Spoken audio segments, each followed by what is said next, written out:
भैया, परसों नए मकान पे हवन है।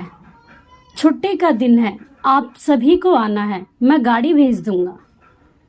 छोटे भाई लक्ष्मण ने बड़े भाई भरत से मोबाइल पर बात करते हुए कहा, क्या छोटे किराए के किसी दूसरे मकान में शिफ्ट हो रहे हो? नहीं भैया, ये अपना मकान है, किराए का नहीं।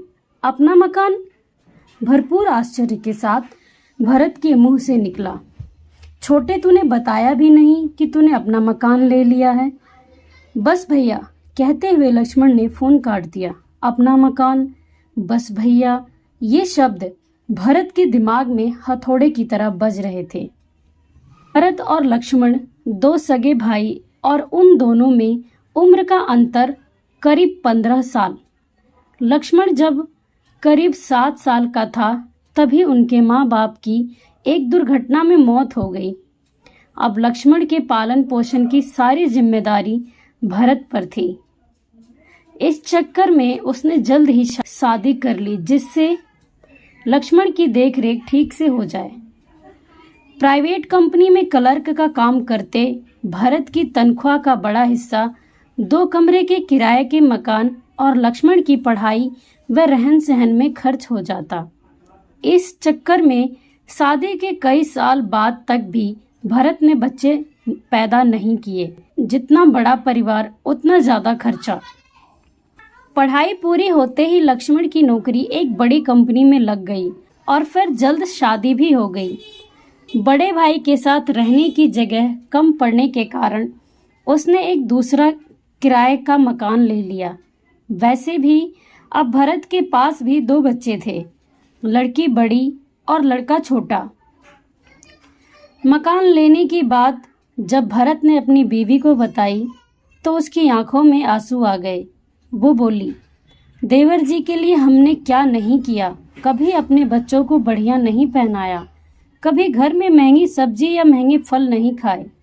दुख इस बात का नहीं है कि उन्होंने अपना मकान ले लिया, दुख इस बात का है कि ये बात उन्होंने हमसे छिपा के रखी।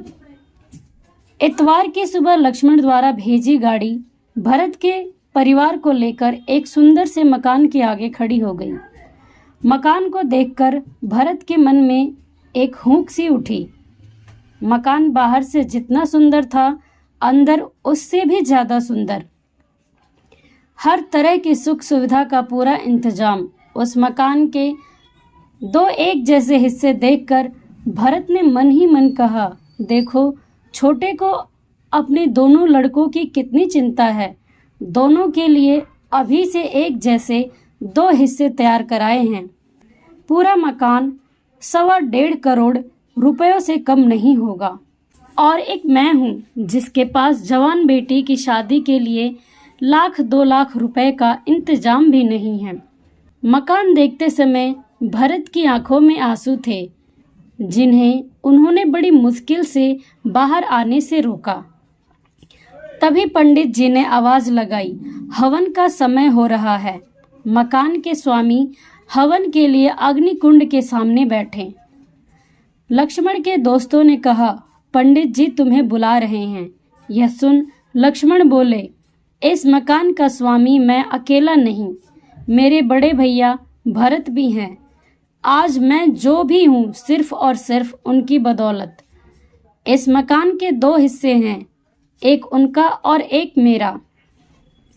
हवन कुंड के सामने बैठते समय लक्ष्मण ने भरत के कान में फुसफुसाते हुए कहा, भैया बिटिया की शादी की चिंता बिल्कुल न करना, उसकी शादी हम दोनों मिलकर करेंगे।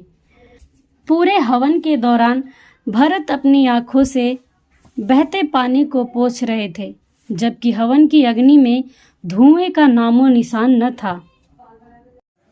दर्शकों, ये कहानी आपको कैसी लगी हमें कमेंट करके ज़रूर बताएं। यदि अच्छी लगी हो तो लाइक करें और अपने दोस्तों के साथ शेयर करें। यदि आप हमारे चैनल पर पहली बार आए हैं तो हमारे चैनल को सब्सक्राइब करना ना भूलें। तो मिलते हैं अगली वीडियो में एक नई कहानी के साथ। धन्यवाद।